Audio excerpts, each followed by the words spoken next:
साधर्मी भाइयों और बहनों, जय जिनेन्द्र। हम मूकमाटी के 42वें पेज पृष्ठ पर आगे आज अपना मूकमाटी का जीवन प्रवाह आरंभ करने वाले हैं। उसके पहले हमने इस दीपोत्सव पर भी निर्वाण महोत्सव पर दो बड़े आचार्यों का निर्वाण देखा।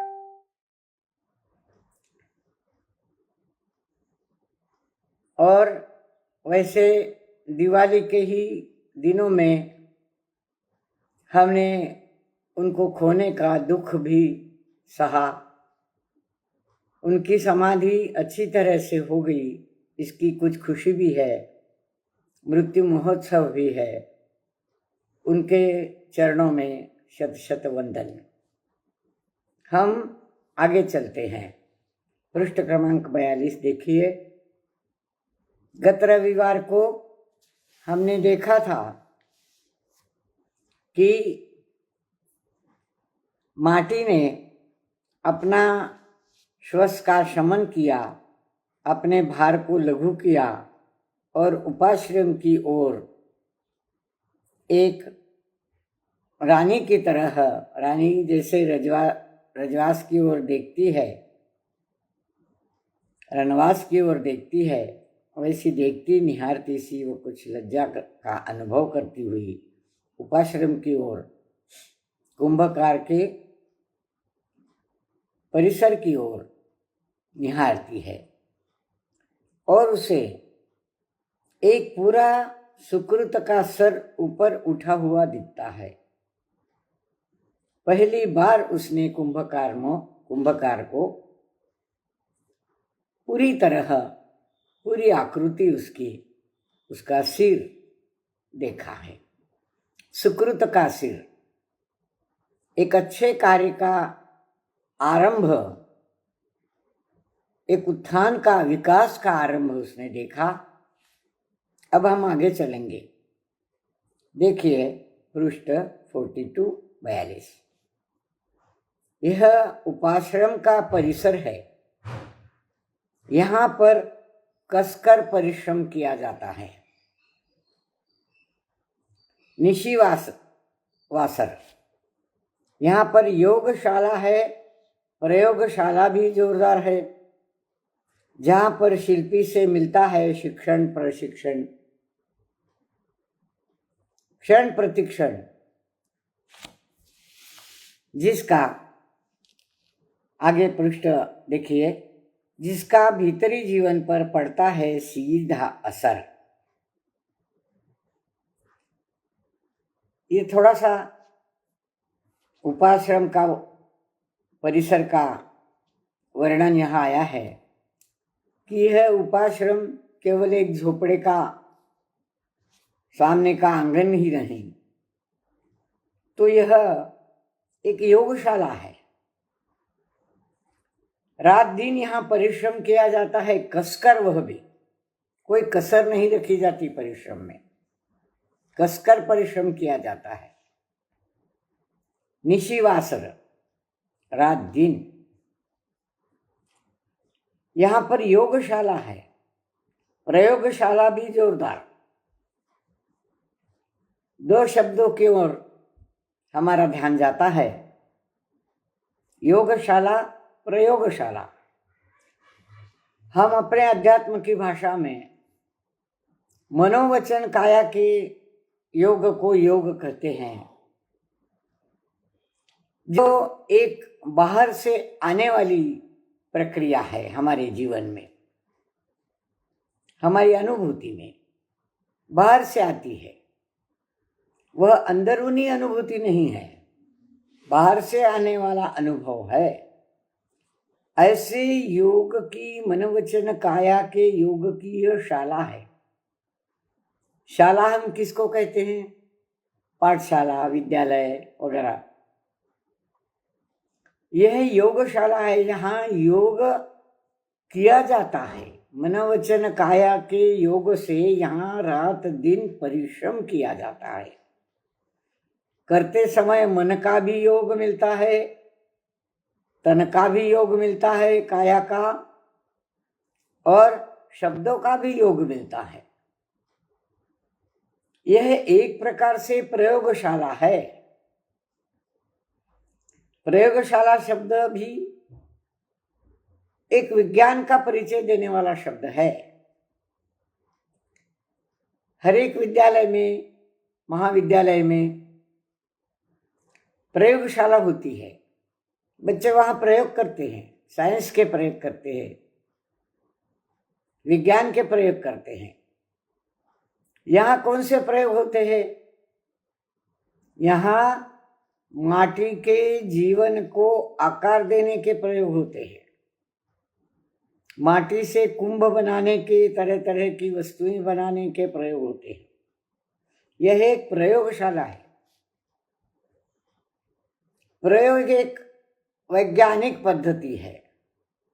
हमने एक शब्द उसके लिए देखा था कि यह सम्यक विज्ञान है, सम्यक जीव विज्ञान है। तो उस सम्यक जीव विज्ञान का प्रयोग, निरीक्षण, परीक्षण यहाँ देखा जाता है, किया जाता है। इस प्रकार की यह योगशाला है, एक प्रयोगशाला भी है। यहाँ पर क्या मिलता है? शिल्पी से शिक्षण प्रशिक्षण मिलता है। इस योगशाला का, प्रयोगशाला का गुरु कौन है? शिल्पी है।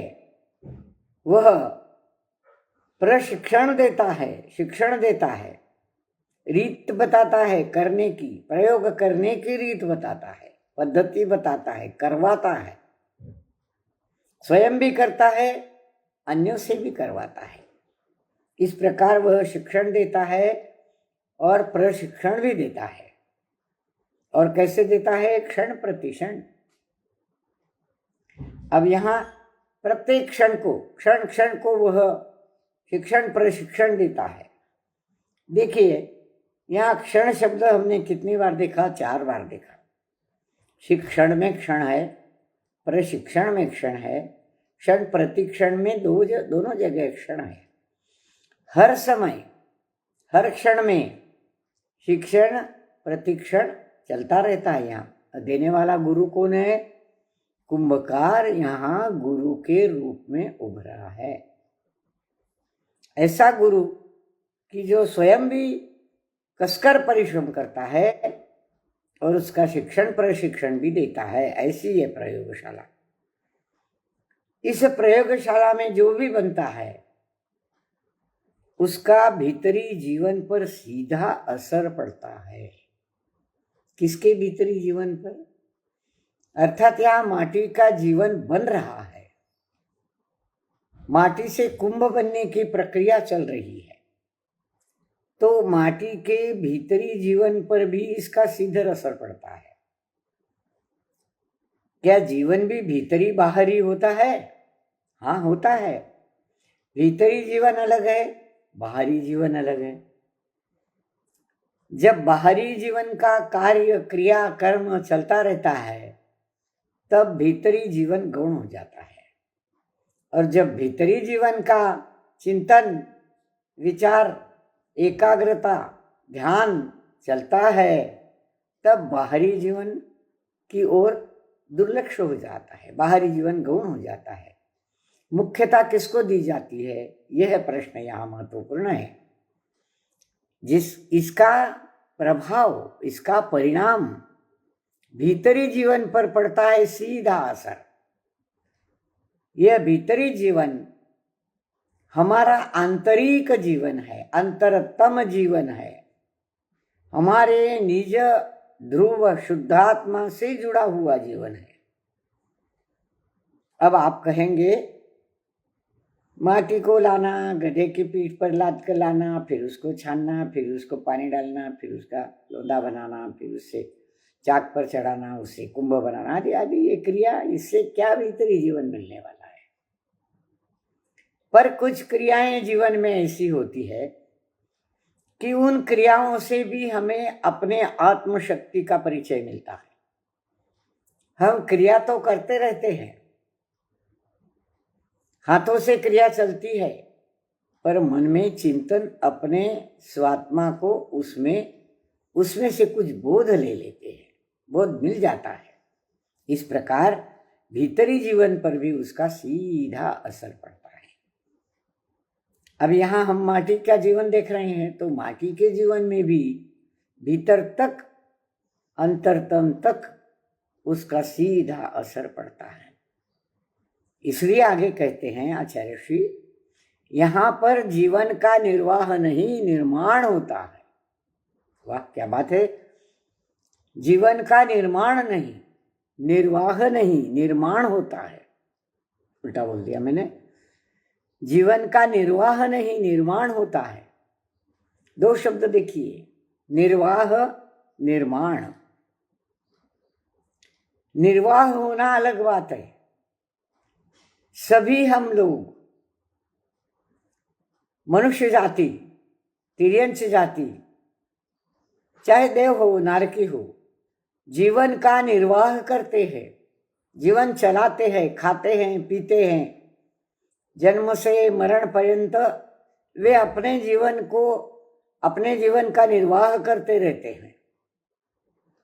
ऐसा जीवन का निर्वाह यहाँ केवल निर्वाह नहीं होता, केवल निर्वाह नहीं होता, यहाँ जीवन का निर्माण होता है। निर्वाह होने से निर्माण होना यह अधिक उच्चतम स्थिति है। निर्वाह होने से जीवन का निर्माण होना यह उच्चतम स्थिति है। निर्वाह तो सभी करते हैं, तिर्यंश प्राणी भी निर्वाह करती है, एक छोटी सी चींटी भी निर्माण करती है, निर्वाह करती है। पर मनुष्य गति में, मनुष्य अधिक बुद्धिमान प्राणी होने के नाते वह अपने जीवन का निर्वाह करते करते अपने जीवन का निर्माण भी करता है, सोचता रहता है, चिंतन करता रहता है। जो क्रिया अपने जीवन में चल रही है, उस क्रिया का मेरे आत्मा पर क्या परिणाम हो रहा है, इसका चिंतन करते करते जो अनावश्यक है, पापदेयक है, हिंसक है, मेरे आत्मा को बांधने वाली है, उसका वह चिंतन कर भेद विज्ञान से जीवन की अनावश्यक बातों को प्रज्ञा छैनी से निकाल कर बाहर कर देता है और अपने आत्मा को विशुद्धि की ओर क्षण प्रतिक्षण लेता जाता है, लेकर जाता है। ये क्या है? जीवन का निर्माण है। और वह भी किसकी देखरेख में हो रहा है? गुरु की देखरेख में हो रहा है। यहाँ साधक को भी यह उपमा लागू होती है। एक साधक गुरु के चरणों में बैठकर अपने जीवन का निर्वाह नहीं करता, केवल आहार पानी की सुविधा के लिए वह अपने गुरु का शिष्यत्व नहीं संभालता, नहीं स्वीकार करता। वह अपने जीवन के निर्माण के लिए गुरु चरणों में आता है, दीक्षा लेता है, अध्ययन करता है, स्वस्वरूप का अध्ययन करता है। अपने स्वरूप को, निज आत्म को अधिकाधिक विशुद्धि की ओर ले जाने के लिए वह गुरु से सीखता रहता है। इसीलिए यहाँ शिल्पी को, शिल्पकार को प्रशिक्षण देने वाला गुरु कहा है, शिक्षण देने वाला गुरु है। और यहाँ हर कोई माटी तक अपने जीवन का निर्माण कर रही है। तो जीवन का निर्माण, जीवन का विकास विशुद्धि की ओर बढ़ रहा है। और ये कोई ऐसी वैसी बात नहीं है, इतिहास साक्षी है इस बात का। हम जो भी बात करते हैं उसकी पुष्टि के लिए इतिहास के संदर्भ देते हैं। इतिहास में ऐसा हुआ था, देखो यह परंपरा से चलता आया है, वगैरह वगैरह। तो यहाँ इतिहास की साक्ष्य दी जाती है, साक्षी है इतिहास इसका। किस बात का? कि यहाँ अधोमुखी जीवन ऊर्ध्वमुखी हो उन्नत बनता है।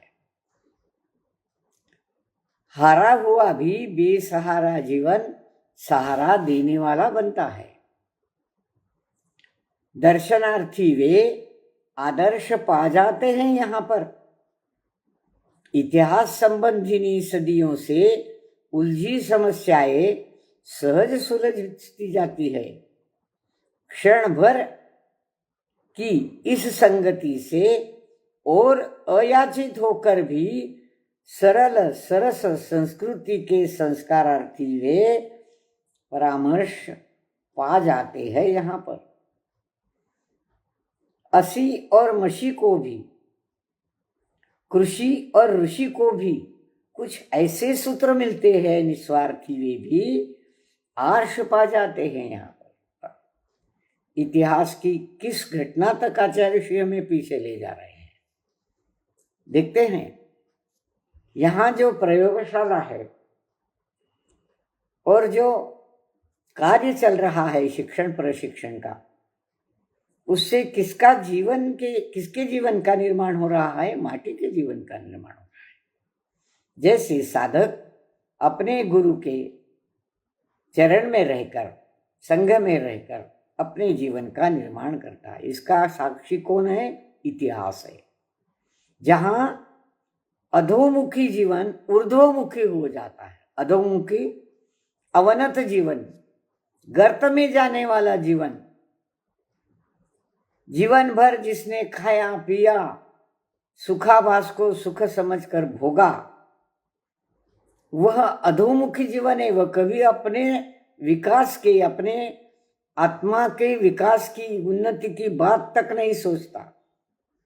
खाने पीने मौज करने के लिए यह जन्म हमने पाया है, ऐसा सोचने वाले के जीवन को हम क्या कहते हैं? अधोमुखी जीवन।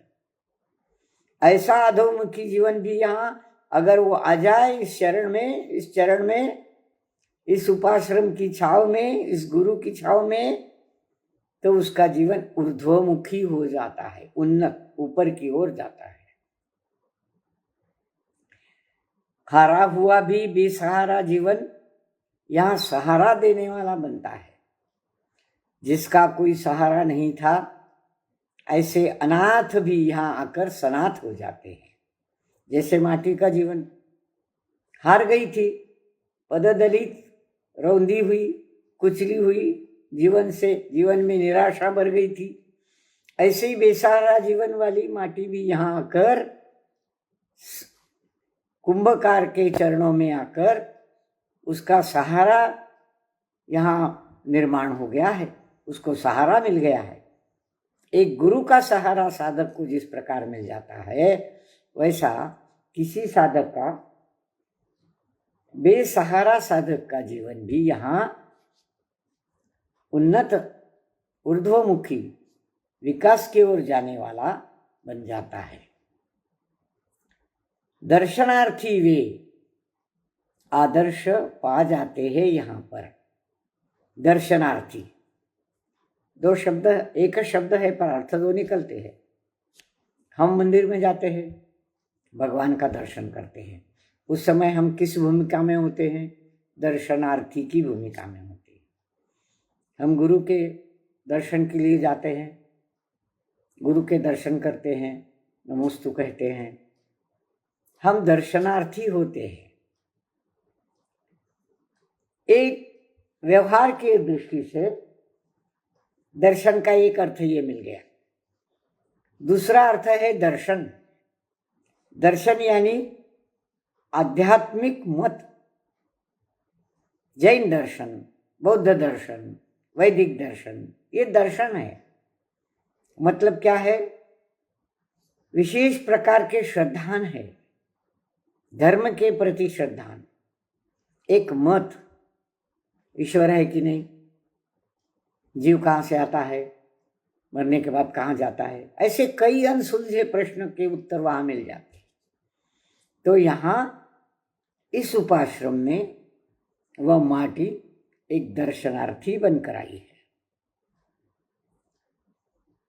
इस भूतल पर इतिहास साक्षी है इस बात का कि इस भूतल पर मनुष्य के रूप में जन्म लेने वाले, मनुष्य की गति पाने वाले, चाहे स्त्री हो पुरुष हो, कोई भी पर्याय, वो अपने जैन दर्शन में रचपच जाते हैं गुरु के समक्ष, ग्रंथों के समक्ष। वे गुरु के मुख से निकले शब्द, ग्रंथ में लिखे हुए शब्दों को पढ़कर सुनकर वे वहां एक आदर्श पा जाते हैं कि कैसा जीवन होना चाहिए, जीवन को कैसे उन्नत बनाना चाहिए, क्या करना चाहिए जिससे हमारा जीवन अधिक उन्नत बने, अधिक विशाल बने, अधिक विकसित हो, ऊर्ध्वमुखी बने। जो अधोमुख में जा रहे थे, गर्त में जा रहे थे, नरक की यात्रा की ओर जो चले जा रहे थे, अपने आप को ले जा रहे थे भोगों को भोग कर, अवांछित भोगों को भोग कर, वो अब ऊर्ध्वमुखी हो अपना जीवन उन्नत कर मोक्ष मार्ग पर चल पड़ने के लिए उद्युक्त होते हैं, समझते हैं, मोक्ष मार्ग को जानने लगते हैं। तो दर्शनार्थी वे जैसे जैन दर्शन को जानने के उत्सुक, ऐसे दर्शनार्थी यहाँ आदर्श पा जाते हैं कि आदर्श जीवन क्या होता है। गुरु के मुख से सुनकर विशेषकर वह साधक यहाँ आकर आदर्श जीवन की बातें सीखता है। इतिहास संबंधिनी सदियों से उलझी समस्याएं सहज सुलझ जाती है। बड़ा गहन गंभीर विषय है। इतिहास संबंधिनी सदियों से उलझी हुई बातें, इतिहास के बारे में जो उलझी हुई बातें थी, जो समझ में नहीं आती थी, ऐसी इतिहास के संबंध की बातें, संबंधिनी इतिहास संबंधी बातें, उस काल से लेकर आज तक क्या क्या हुआ, हमारे जैन मत पर, हमारे जैन दर्शन पर क्या क्या आक्रमण हुए, क्या क्या जैनियों की हालत हुई, हमारे गुरुओं की क्या हालत हुई, कितने 700 मुनियों को किसने अग्नि के मुख में ढकेल दिया, किसने काटे, किसने मूर्तियों के सिर काट के हमारे मंदिर तोड़े, वगैरह वगैरह। इन सभी बातों के उत्तर यहाँ मिल जाते हैं, क्योंकि इतिहास के उदाहरणों से यहाँ सीख दी जाती है, शिक्षा दी जाती है कि इससे हम क्या करते हैं। गुरु पढ़ाते हैं, सिखाते हैं, हम उसका आशय, उसका मतलब ध्यान में लेते हैं। अब ये हुई इतिहास घटना की बातें, केवल घटना की बातें नहीं, आदर्श की भी बातें। इतिहास में जो जो आदर्श बने हैं, भगवान महावीर से लेकर उसके पहले 24 तीर्थंकरों से लेकर आदिनाथ भगवान से लेकर तीर्थंकरों के चरित्र, शलाका पुरुषों के चरित्र, कई चरित्र, इतिहास है सारा। इस इतिहास से हम उस दर्शन को समझ रहे हैं कि कैसे कैसे इस दर्शन से किन किन ने किस प्रकार अपना जीवन उन्नत किया, और उनका आदर्श हमें यहाँ सुनने को, देखने को, समझने को मिलता है, और हम उसको अपनाने को उद्युक्त होते हैं। इसलिए इतिहास बड़ा सुंदर विषय है, हमारे लिए मार्ग बताने वाला विषय है। इतिहास संबंधी सदियों से उलझी समस्याएं, कौन सी समस्याएं आती इतिहास में, किस काल में क्या हुआ, कैसे हुआ, बस घटना को समझ लिया, ऐसा ही नहीं। तो इतिहास की घटनाओं को देखकर, सुनकर, पढ़कर हमें अपने मार्ग को खोजना है कि हमें इस प्रकार इस इतिहास के क्रम में अपने जीवन का निर्माण कैसे करना चाहिए। उस जमाने में, उस काल में, उस फला फला व्यक्ति ने ऐसा किया था। सतियों की कहानियां हम पढ़ते हैं, उन्होंने ऐसा किया था, भगवान नेमिनाथ ने किया था। पशुशाला में कट्टे पशुओं की चित्कार सुनकर विवाह छोड़कर चले गए, ये सुना हमने।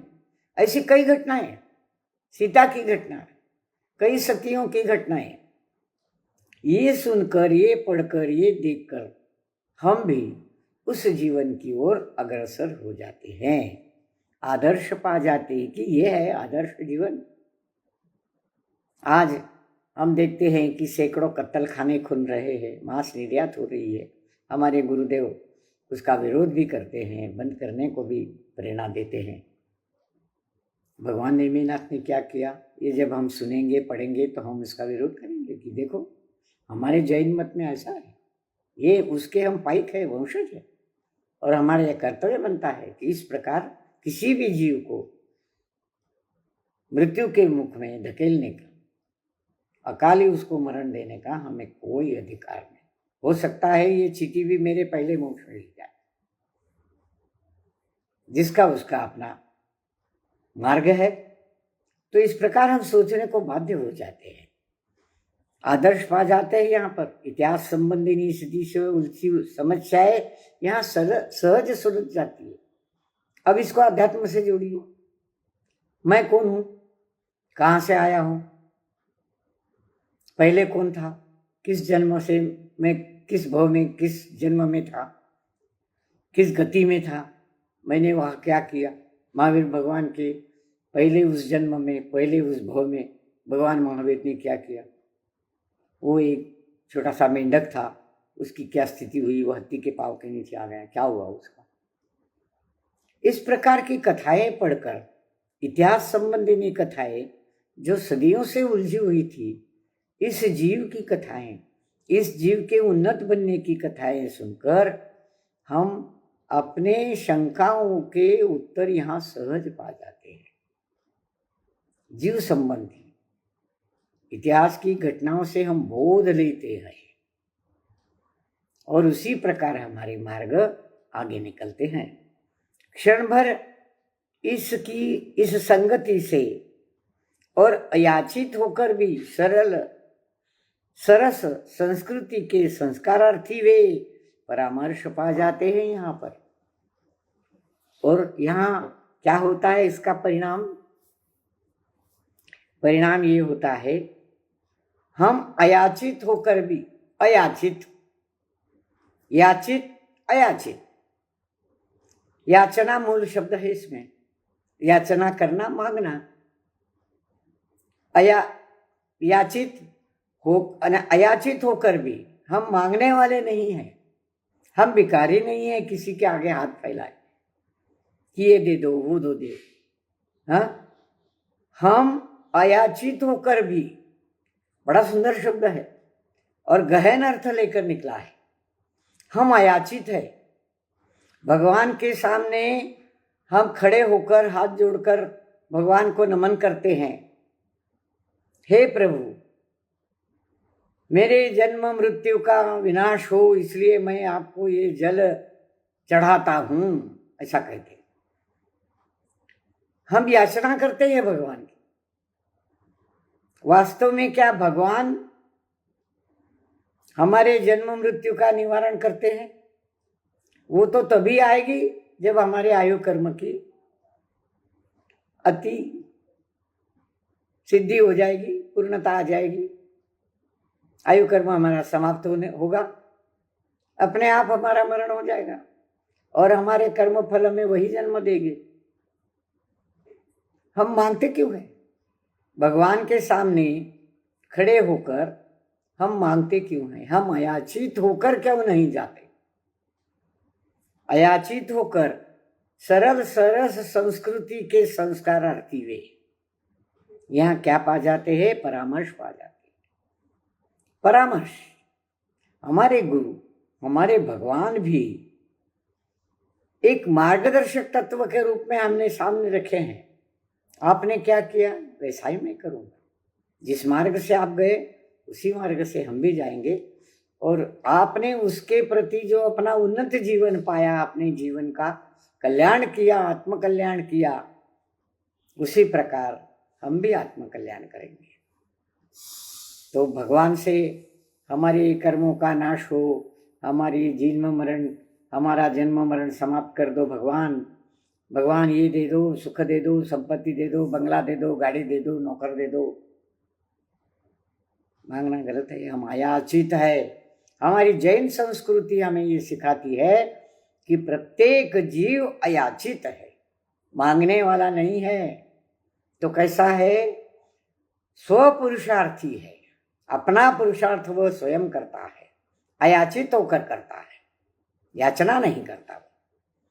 सुख दे दो, सांसारिक सुखाभास जिसे हम कहते हैं, सोना दे दो, चांदी दे दो, बीमारी दूर हटा दो, पुत्र हो जावे, यश मिल जावे, बच्चों के शादी हो जावे, रोग दूर हो जावे, कोई नहीं देता।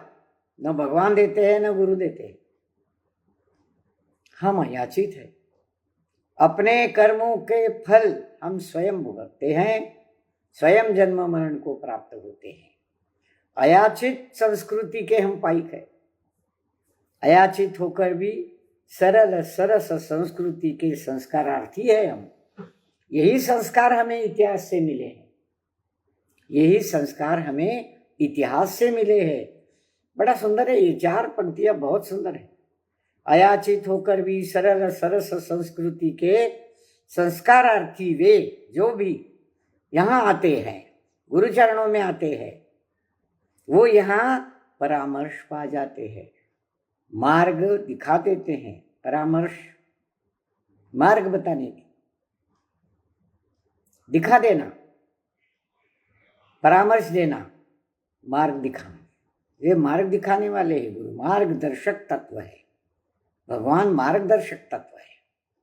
तो यहाँ आकर, इस प्रयोगशाला में आकर, गुरु सानिध्य में बैठकर, मंदिर में आकर, भगवान के समक्ष खड़े होकर, अयाचित होकर, जो हमारी सरल सरस सुंदर संस्कृति है, उस संस्कृति के पाइक हम, संस्कारार्थी हम, यहाँ मार्गदर्शक तत्व पा जाते हैं।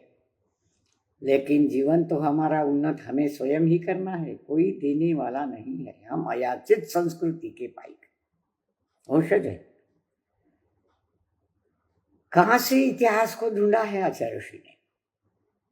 भगवान आदिनाथ ने, भगवान ऋषभदेव ने, असी मसी कृषि ऋषि को भी यहाँ कुछ ऐसे सूत्र मिले हैं यहाँ उन्हें कि निस्वार्थी वे यहाँ भी आर्ष पा जाते हैं। यहाँ पर इस प्रयोगशाला में गुरु का सानिध्य भी एक प्रयोगशाला है, गुरु का संघ भी एक प्रयोगशाला है। गुरु स्वयं प्रशिक्षण देते हैं, शिक्षण देते हैं। वे शिक्षक है, मार्गदर्शक तत्व। जैसे यहाँ कुंभकार के रूप में खड़ा किया है, तो यहाँ आकर परामर्श पा जाते हैं लोग, जिनको कुछ समस्याएं थी वो सुलझी जाती है, यहाँ शंकाएं सुलझ जाती है। और ये हम कहाँ से देखते आए हैं? इतिहास काल से। भगवान आदिनाथ ने क्या दिया? असी मशी कृषि और ऋषि भी यहाँ कुछ ऐसे सूत्र मिल जाते हैं उनको यहाँ की निस्वार्थी वे यहाँ आकर आर्ष पा जाते हैं। हमें पता है आदिनाथ भगवान ने समाज को, मनुष्य जाति को ये विद्याएं सिखाई, 6 विद्याएं जीवन जीने के साधन के रूप में।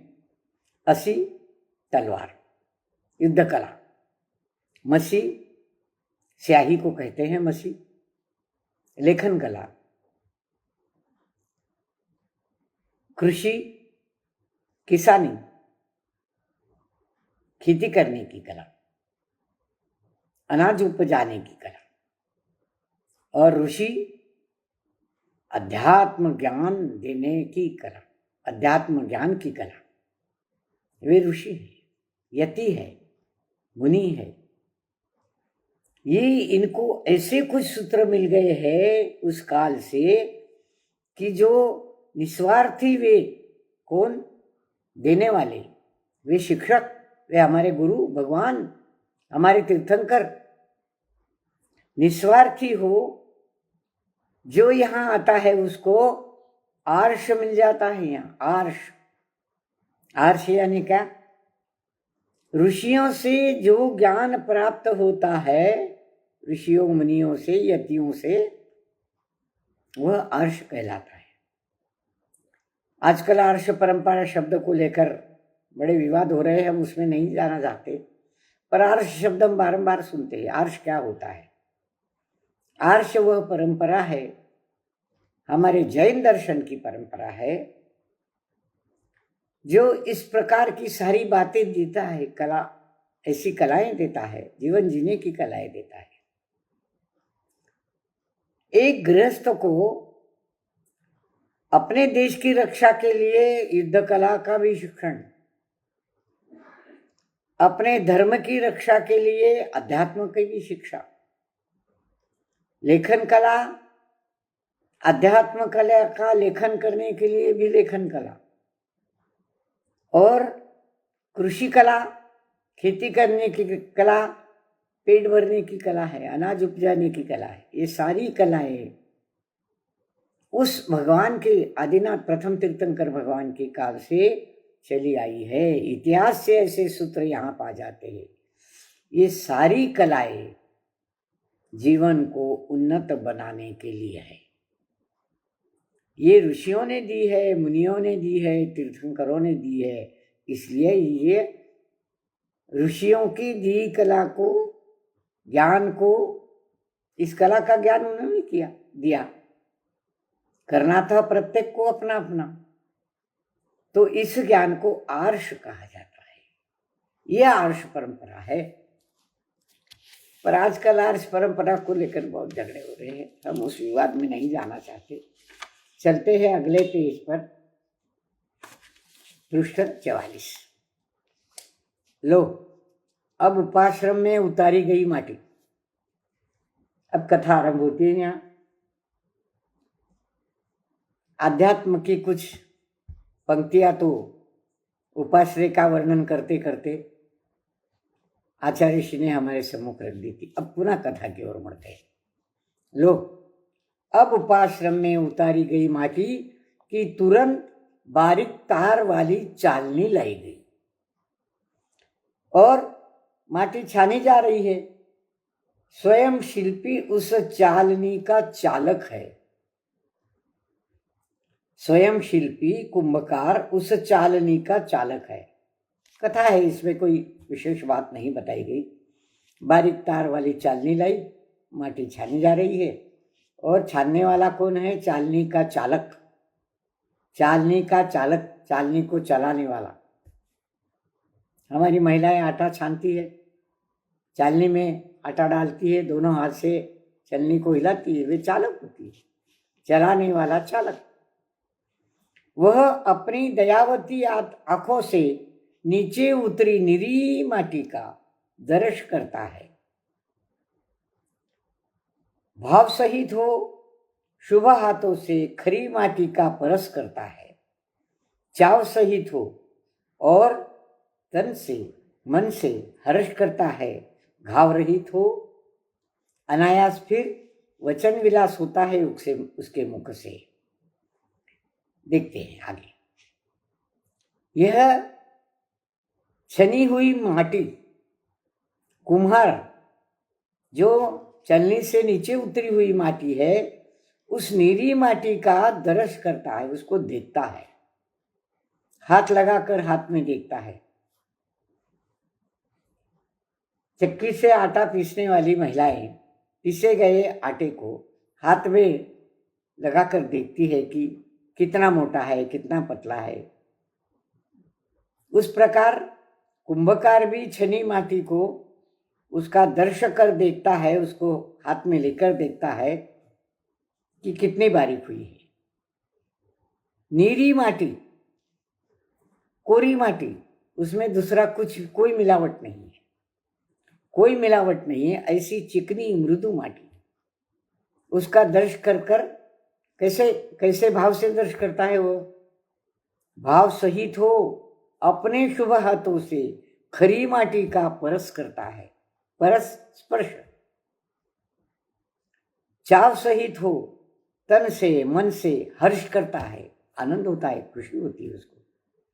तन मन से उसको खुशी होती है कि जैसी चाहिए थी ना, कुंभ बनाने के लिए जैसी माटी चाहिए थी वैसी ही है ये, बिल्कुल वाह, बढ़िया माटी है। इस प्रकार वह माटी का परस करता है, दर्श करता है और हर्ष भी करता है। 3 शब्द है, दर्श, परस और हर्ष। दर्श करना, देखना, परस करना, स्पर्श करना, और हर्ष करना, आनंदित होना। दर्श, परस और स्पर्श, दरस, परस और हर्ष, यह जीव भी किसी भी वस्तु का, किसी भी मार्गदर्शक तत्व का दर्श कर, स्पर्श कर हर्षित होता है। गुरु चरणों के पास जाइए, लोग गुरु चरणों के चरणों में उनके पाद को स्पर्श करते हैं, उनका दर्श करते हैं, पहले स्पर्श करते हैं, हर्षित होते हैं, आनंदित होते हैं। ये जीव दर्श, परस, स्पर्श करके हर्षित होता है, आनंदित होता है। उसे खुशी होती है कि एक जो चाहिए था वो मिल गया, जैसा जो चाहिए था वो मिल गया। इस प्रकार की खुशी तन मन से वह हर्ष करता है, घाव रहित हो, अनायास फिर वचन विलास होता है उसके मुख से। किसके मुख से? कुंभकार के मुख से। घाव रहित हो, अनायास वह बोल उठता है, वचन विलास होता है उसके मुख से। उसके मुख से शब्द फूटते हैं। जब हर्ष होता है तो साधक भी गुरु चरणों के स्पर्श कर, नमन कर, नमोस्तु कर आनंदित होता है। उसके मुख से आनंद के उद्गार निकलते हैं। कुंभकार कहता है, रुजुता की यह परम दशा है। रुजुता की यह परम दशा है। अगले 45 पेज पर देखिए, मृदुता की यह चरम यशा है। धन्य धन्य, यह माटी अत्यंत मृदु है, रुजुता है उसमें, उसमें नम्रता है, मार्दव है, मृदु है वह। परम दशा, अत्यंत मृदु है। मृदुता की जो उच्चतम श्रेणी हो सकती है, ऐसी है ये माटी। और मृदुता की यह चरम यशा है, यशा, यश देने वाली, श्रेष्ठ से श्रेष्ठ, उच्चतम यश देने वाली माटी है। निश्चित इससे बहुत अच्छे कुंभ बनेंगे। धन्य है ये माटी, धन्य है। और मुझे प्राप्त हुई है, मैं भी धन्य हूं। ऐसे गुरु के चरण प्राप्त हुए तो धन्यता तो लगती ही। आगे चलते हैं, कथा है। माटी का संशोधन हुआ, अब माटी को संबोधन हुआ। परंतु निष्कासित कंकरों में समुचित सा अनुभूत संशोधन हुआ। और संक्रोधन हुआ। तथापि संयत भाषा में शिल्पी से वे निवेदन करते हैं, वे कंकर की, हमारा वियोगीकरण महामाटी से किस कारण हो रहा है? अकारण ही? क्या कोई कारण है? इस पर तुरंत मृदु शब्दों में शिल्पी उनको जवाब देता है। यहां देखिए, माटी का संशोधन हुआ, उसकी रुजुता परख ली गई। रुजुता देखकर हर्ष भी कुंभकार को हुआ। परंतु माटी छानने में जो कठोर माटी के कण थे, कंकर थे, उनको निष्कासित कर दिया गया। उन निष्कासित कंकरों में उनको निकाल कर अलग कर दिया गया। ऊपर ऊपर रह गए वे चालनी के, और उनको फेंक दिया गया, क्योंकि वो काम की चीज नहीं है। तो ऐसे निष्कासित कंकरों में समुचित सा अनुभूत संक्रोधन हुआ। समुचित, सुयोग्य, इस प्रकार का अनुभव उन्हें आता है। क्रोध का अनुभव, संक्रोधन। एक समान क्रोध उन सारे कंकरों में निर्माण होता है। एक क्रोध आ गया, उनको हमको निकाल कर फेंक दिया, क्यों? उनको क्रोध आता है और वे पूछते हैं संयत भाषा में, फिर भी क्रोध आने पर जैसे आदमी चिल्लाता है, जोर से आवाज अपनी ऊंची कर देता है, कुछ अपशब्द भी बोल देता है, परंतु ये माटी से निकले हुए कंकर है, माँ माटी। और ये कंकर भी कैसे है? क्रोध तो आया है पर संयत भाषा का प्रयोग करते हैं, क्योंकि उनकी माँ है ना माटी, और माँ के बच्चे, माँ जिन शब्दों के प्रयोग करती है वैसा ही प्रयोग वे भी करते हैं। भले ही क्रोध आ जाए पर संयत स्वर, अपना स्वर ऊंचा नहीं होने देते। संयत स्वर में वे कंकर पूछते हैं, शिल्पी से निवेदन करते हैं, गाली नहीं देते। क्यों बे, क्यों निकाला मैं? यह आवाज नहीं थी उनकी। वे संयत स्वर में निवेदन करते हैं, प्रार्थना करते हैं, विनंती करते हैं। क्या? हमारा वियोगीकरण माँ माटी से किस कारण हो रहा है? क्यों हमें निकाला जा रहा है? क्या कोई कारण है? किस कारण निकाला जाता है? ऐसा कोई कारण हो तो बताओ हमें। क्यों हमें निकाल कर फेंक रहे हो? माँ माटी से हमारा वियोगीकरण क्यों कर रहे हो? यह जो कंकर का यहाँ कथा में प्रवेश कराया है आचार्य ऋषि ने, कंकरों की भाषा, शिल्पी का उत्तर, ये सारा प्रसंग, ये सारी घटनाएं बहुत सुंदर है। इसमें से क्या क्या निकाला है आचार्य ऋषि ने, देखते रहिए, बस सुनते रहिए। बहुत मजेदार प्रसंग है, हमें बहुत ऊंची तरह की शिक्षा भी इससे मिलती है। इससे क्या नहीं मिलता? मनोविज्ञान मिलता है, समाज विज्ञान मिलता है, सब प्रकार के विषय यहाँ मिल जाते हैं ये कंकरों के प्रसंग से। तो कंकर क्रोधित तो होते हैं पर संयत स्वर में पूछते हैं। क्या शिक्षा मिली?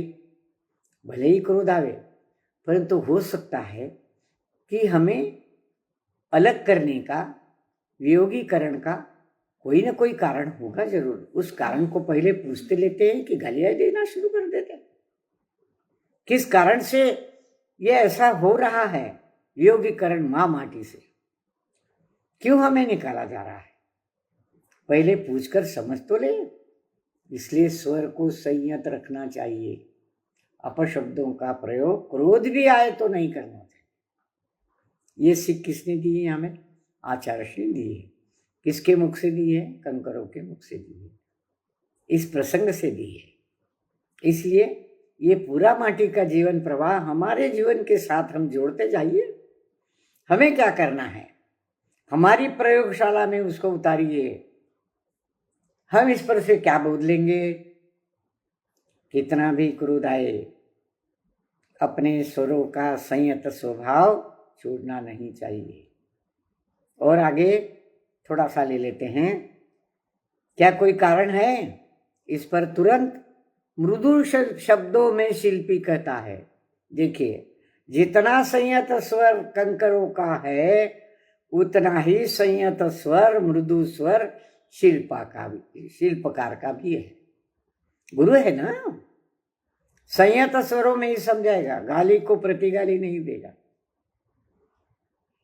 अपशब्दों को प्रतिशब्द नहीं कहेगा। कोई वाहन चालक चलते विहार करते गुरु संग को धक्का लगे, वे गिरने को हो जाए, उनको चोट आ जाए, ऐसा प्रसंग आ जाए, तो अपशब्द कहते हुए अगर आगे निकल जाए तो भी गुरु का शब्द संयत ही रहेगा। उसको पुलिस भी पकड़ लेगी, वो आकर गुरु चरणों में गिर जाएगा, क्षमा भी मांगेगा, गुरु उसे क्षमा भी कर देंगे और सीख भी देंगे। देखो बेटे, आराम से गाड़ी चलाना, दूसरों के भी प्राणों की रक्षा करना, स्वयं के भी प्राणों की रक्षा करना। क्या? संयत स्वर। जो कभी अपना संयत स्वर नहीं छोड़ता, ऐसे गुरु के चरण में जाकर हम भी अपना स्वर संयत बनाएं, हम भी अपना जीवन उन्नत बनाएं, ऊर्ध्वमुखी बनाएं।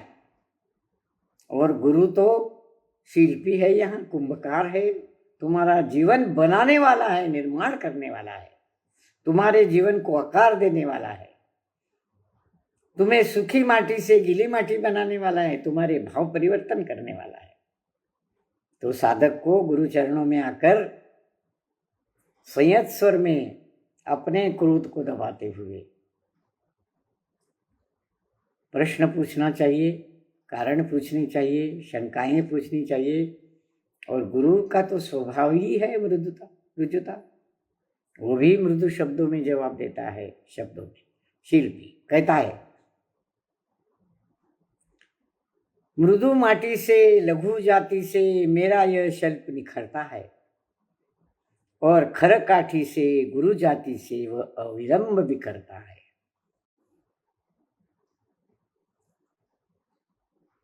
मृदु माटी से लघु जाति से, मृदु माटी लघु जाति, किसकी जाति लघु है? यहाँ उन माटी के कणों की जाति लघु है, छोटे छोटे मृदु कण, इसलिए उनको लघु कहा है। और कंकर कैसे है? वे उन मृदु कणों से, छोटे कणों से अधिक बड़े हैं आकार में, कठोर है थोड़े। तो मृदु माटी से लघु जाति से मेरा यह शिल्प, कुंभ मेरे, मैं कुंभ बनाने वाला हूं, मेरा यह कुंभ निखरता है, और खर काठी से गुरु जाति से अविलंब बिखरता है। कंकर अगर माटी में मिले हो तो कुंभ बिखर जाता है। खर काठी, खर यानी कठोर, कड़क, खर काठी से यानी उन कठोर स्वभाव से, कठोर स्वभाव के कंकरों से, गुरु जाति से, आकार में बड़े, उनकी जाति गुरु है, मेरा यह अविलंब बिखरता है। क्या? मेरा शिल्प। कुंभ नहीं बनता उनसे। रेत से कभी कुंभ बनेगा? संभव ही नहीं है, बिखर जाएगा। तो इस प्रकार अब इस घटना को, इस प्रसंग को लीजिए, अपने जीवन से जोड़िए अध्यात्म की भाषा में। लघु जाति से मेरा यह शिल्प निखरता है, गुरु कहते हैं। जिसका जीवन का निर्माण करना है गुरु को, वह लघु बनकर, विनम्र बनकर, मृदु बनकर गुरु चरणों में लौटता है, पदस्पर्श करता है। उनकी नम्रता से ही उसका जीवन निखरेगा, उसकी मृदुता ही, उसका स्वभाव ही उसके निखरने में, उन्नत बनने में सहायक बनेगा। उससे उसके जीवन का निर्माण होगा, कुंभ बनेगा उसके जीवन का, ऐसा कुंभ जो शीतल जल से उसका जीवन भर देगा। और उसमें कंकरता, कठोरता हो, स्वभाव में मृदुता न हो, जड़ता हो, कंकर जैसी कठोरता हो, कोई एक शब्द बोले तो उसको 10 सुनाए, विवाद करे, झगड़े मचाए, शोर मचाए, तो क्या होगा? उसकी गुरु जाति से, खर काठी से, कठोर जाति से उसके जीवन का शिल्प बनना, उसके जीवन का निर्माण होना अविलंब बिखर जाएगा। अविलंब, एक क्षण का भी विलंब नहीं लगेगा। निर्माण के लिए तो अनेक क्षणों की आहुति होती है, जीवन निकल जाता है निर्माण होते होते। वहां तक पहुंचते पहुंचते जो आदर्श आर्ष परंपरा से हमें प्राप्त हुआ है, वहां तक पहुंचते पहुंचते, उस अध्यात्म के तल तक पहुंचते पहुंचते, आत्मा का स्वरूप समझते समझते पूरा जीवन निकल जाता है। लेकिन बिखरते हुए जरा सी भी कहीं चूक हो जाए तो बिखरने का कारण बन जाता है एक क्षण भी। उस क्षण में उसका जीवन निर्माण बिखर जाता है। ऐसे कई उदाहरण हम देखते हैं, आज से नहीं, तीर्थंकरों के काल से देखते हैं। उतावली में दीक्षा तो ले लेते हैं, साधक बन जाते हैं, पर स्वभाव नहीं छूटता, और वहां जाकर कुछ गलतियां कर बैठते हैं, अविलंब उनका जीवन बिखर जाता है, वापिस गृहस्थ धर्म में लौट आते हैं। भोगों की लालसा नहीं छूटती, घर बार नहीं छूटता, तो उनका जीवन अविलंब बिखर जाता है। दूसरी बात यह है कि यहाँ हम रुकते हैं, पृष्ठ भी खत्म हो रहा है। अगले रविवार को आगे चलेंगे, तब तक के लिए आज्ञा दीजिए। इस विवेचन में मुझसे कुछ अति कहा गया हो, कुछ गलत कहा हो, तो गुरुदेव मुझे क्षमा करे, विद्वज्जन क्षमा करे, हमारे सुनने वाले श्रोता भी क्षमा करे। अगले रविवार तक की आज्ञा चाहती हूँ। आइए हम यहाँ विराम लेते हैं। जावाणी की ज्ञान से सुझिलो कालो, सोवाणी मस्तक नमो सदा थे तो। जय जिनेन्द्र।